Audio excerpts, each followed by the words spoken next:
शङ्कर हृदय निवासिनी पार्वती परमेश्वरी शङ्कर हृदय निवासिनी पार्वती परमेश्वरी।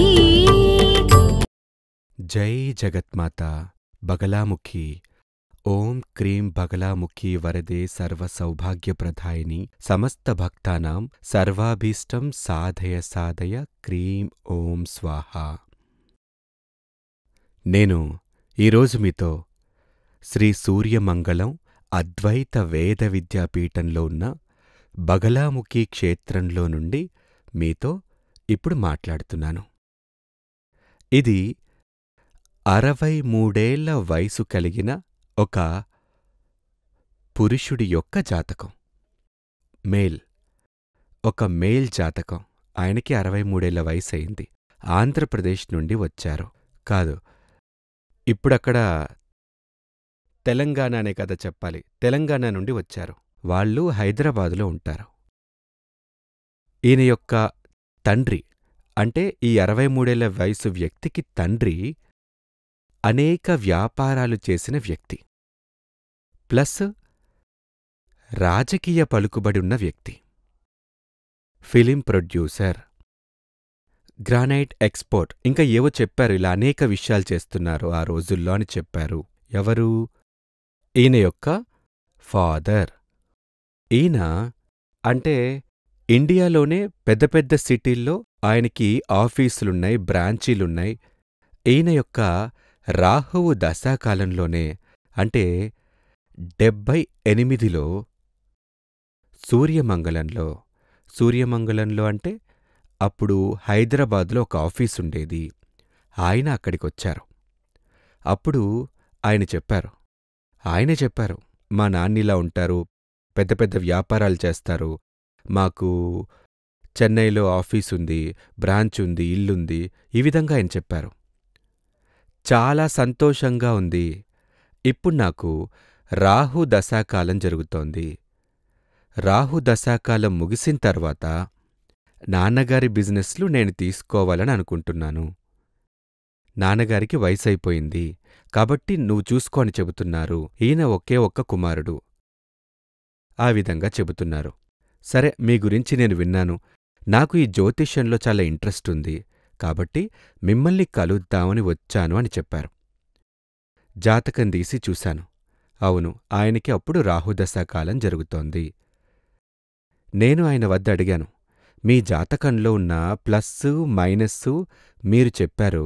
మీకు జ్యోతిష్యంలో చాలా ఇంట్రెస్ట్ ఉందని మీరు చెప్పారు కదా, మరైతే దీని ప్లస్సు మైనస్సు మీకు తెలుసా అని అడిగాను నేను.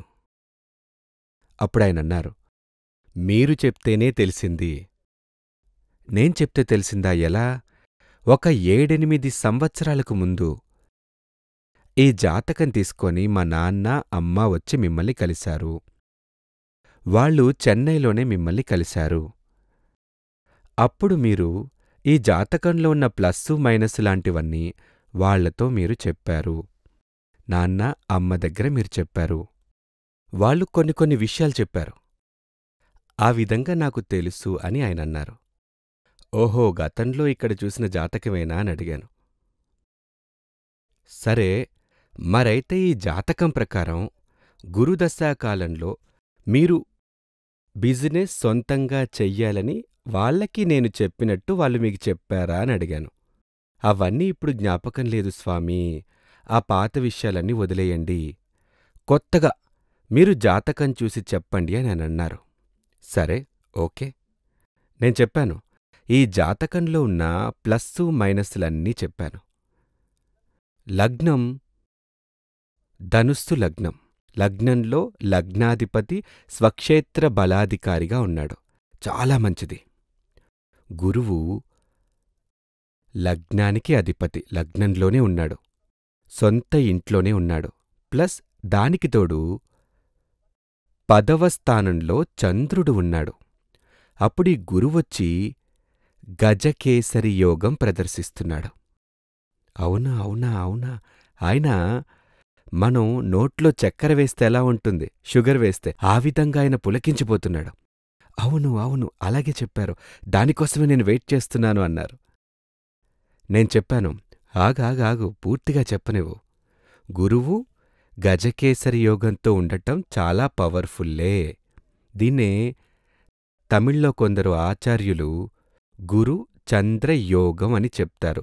గురుచంద్ర యోగం కాదు, దానికి గజకేసరి యోగం అనే చెప్పాలి. గురుచంద్ర యోగం అని చెప్పినా పర్వాలేదు. కాని గజకేసరి యోగం అని చెప్తే అది 100 రాజయోగానికి సమానం. ఒక రాజయోగమని చెబితేనే మనకి తెలుసు అన్నీ ఉన్నాయని కదా. అతను రాజయోగంతో జీవిస్తున్నాడని చెప్పారంటే అతనికి భూమ్మీద సకల సౌభాగ్యాలున్నాయనే కదా అర్థం. అప్పుడు ఈ జాతకంలో ఆ గజకేసరి యోగం ఉంది. ఒక 85 ఏళ్ల వయసు దాటే వరకు గజకేసరి యోగం ఉంటుంది. ఆయన చాలా సంతోషపడ్డారు. కానీ నేను చెప్పాను, కానీ మీకు ఇది వర్కౌట్ కాదు. ఏంటి స్వామి ఇలా చెప్తున్నారు? గజకేసరి యోగం ఉంది, రాజయోగం 100 రాజయోగాలకి సమానం మీరు చాలా చెప్పారు. అవును, అది నేను గజకేసరి యోగం గురించి చెప్పాను. కాని ఇక్కడున్న గజకేసరి యోగం గురువుతో చంద్రుడు ఉంటే, గురువు నుండి 4, 7, 10లో చంద్రుడు ఉంటే అది గజకేసరి యోగమే, సందేహమే లేదు. మీకు గజకేసరి యోగం ఉంది, కానీ అది వర్కౌట్ కాదు. ఎందుక్కాదు? అందులో విషయం ఉంది. ఒకటి, ఈ గురువు ఇక్కడ సొంత ఇంట్లో ఉన్నప్పటికీ దానికి కేంద్రాధిపత్య దోషం ఉంది, లగ్నంలో ఉంది. లగ్నం 1, 4, 7, 10 ఇవి కేంద్ర రాశులు. ఇక్కడ గురువు కేంద్ర రాశిలో ఉండటం వల్ల దానికి కేంద్రాధిపత్యం వచ్చి వెళ్ళిపోయింది. కాబట్టి మీ జాతకానికి సంబంధించి వరకు గురువు పాపగ్రహం మాత్రమే. ఏంటి స్వామి ఇలా చెప్తున్నారు? ఇప్పటివరకు ఇలా ఎవరూ చెప్పలేదే. మిగిలిన వాళ్ళు ఏం చెప్పారన్నది నాకవసరం లేదు. ఈ జాతకంలో గురువు పాపగ్రహమే, ప్లస్ చంద్రుడు ఇక్కడ మీ జాతకంలో చంద్రుడు కృష్ణపక్షంగా ఉన్నాడు. ఈ జాతకం ప్రకారం చతుర్థి కృష్ణపక్షం. చంద్రుడు అష్టమి వరకు ఫలితం చూపించినా కృష్ణపక్షం ఉన్నా ఇక్కడ కృష్ణపక్షం స్థితిలో ఉండటం వల్ల 100% ఫలితం ఉందని చెప్పలేము. క్లుప్తంగా చెప్పాలంటే మీకు సంబంధించినంతవరకు ఈ గజకేసరి యోగం వర్కౌట్ కాదు. కాబట్టి ఒక మైనస్. తర్వాతేమంటే భాగ్యం భాగ్యం భాగ్యం అని చెప్పినా డబ్బుంటేనే కదా భాగ్యం. డబ్బు లేకపోతే భాగ్యం ఎక్కడుంది? డబ్బు బేస్ చేసుకునే ఈ కాలంలో ప్రపంచంలో ఉన్న 99% భాగ్యాన్ని ధర చెల్లించి కొనేయచ్చు. అది డబ్బు. డబ్బుని బేస్ చేసుకునే ఇప్పుడు భాగ్యమని చెప్పబడిన ఆ యొక్క ఏం చెప్పచ్చు అంటే భాగ్యం అనేది దొరుకుతుంది. ఇక్కడ మీకు ధనస్థానంలో శని, సూర్యుడు మాత్రమే ఉన్నారు. శని, సూర్యుడు, రాహు అనేవి సెపరేటివ్ టెండెన్సీ కలిగిన గ్రహాలు. ఇక్కడ మీకు 2వ స్థానంలో ధనస్థానంలో శని, సూర్యుడు ఉండటం వల్ల ఇప్పుడున్న ఈ ఫైనాన్షియల్ స్టెబిలిటీ ఎల్లప్పుడూ ఉంటుందని చెప్పలేము. అవన్నీ నష్టాలుగా మారిపోతాయి. అదెలా? ఇక్కడ శని సొంత ఇంట్లోనే ఉంది కదా అని ఆయన అన్నారు. అప్పుడు నేనన్నాను, వేచి ఉండి చూడండి. తర్వాత సంగతికొస్తే ఈ జాతకంలోని మైనస్సు 9వ స్థానంలో ఉన్న రాహువు. 9వ స్థానం అంటే భాగ్యస్థానం. భాగ్యస్థానంలో సూర్యుడు, శని, రాహు ఉంటే మంచిది కాదు. 5వ స్థానంలో ఉండుంటే కూడా ఇదే ఫలితం. 5వ స్థానంలో ఉండుంటే ఇంతకంటే ఎక్కువ. ఎందుకంటే 5వ స్థానం యొక్క 5వ స్థానమే 9వ స్థానంగా చెప్తారు. కాబట్టి 5వ స్థానంలో రాహు ఉంటే కూడా 9వ స్థానంలో దాని దృష్టుంటుంది. ఇక్కడ 9వ స్థానంలోనే రాహు ఉంది. ఆ రాహువు దృష్టి లగ్నం మీదుంది. దాని ఫలితం గురించి తర్వాత చెప్పుకుందాం. కాబట్టి రాహుదశాకాలం అని చెప్పబడింది మీకు సంబంధించి మంచిది కాదు. అది మిగిలిన వాళ్ళు చెప్పారు, అది మంచిది కాదు. కాబట్టి రాహుదశాకాలంలో మంచిదేమీ చెప్పకూడదని చెప్పున్నారు. కాని నేను చెప్పాను, అది సరికాదు. రాహు గురుదశాకాలం కంటే మీకు రాహు మంచిది. రాహువు ఇక్కడ 7వ స్థానానికి అధిపతిగా ఉన్నాడు. 7వ స్థానానికి అధిపతి, 7వ స్థానం కేంద్రరాశి. కేంద్రరాశికి అధిపతి శుభగ్రహంగా ఉంటే అది పాపగ్రహంగా మారి పాప ఫలమిస్తుంది, పాపగ్రహంగా మారుతుంది. ఇక్కడ గురువుది అదే స్థితి. కాని అదే గ్రహం పాపగ్రహంగా ఉంటే అది శుభగ్రహంగా మారి మంచి ఫలితమిస్తుంది. కాబట్టిక్కడికొస్తే 7వ స్థానం అని చెప్పబడే కేంద్రరాశి, ఆ కేంద్రరాశికి అధిపతి రాహువు, అది సాధారణంగా చెబితే గురువు దృష్టిలో ఉంటుంది. గురువిక్కడ పిచ్చిపట్టినట్టుగానే ఉంది. అయినా గురువు దృష్టిలో ఉండటం వల్ల మంచిదని చెప్పచ్చు. అయినా సొంతంగా ఏమీ చెయ్యొద్దు. ఈ జాతకానికి సంబంధించినంతవరకు ఇప్పుడు మీ యొక్క భాగ్యాలన్నీ చేతిలో నిలిచి ఉన్న నీళ్లులాంటివి.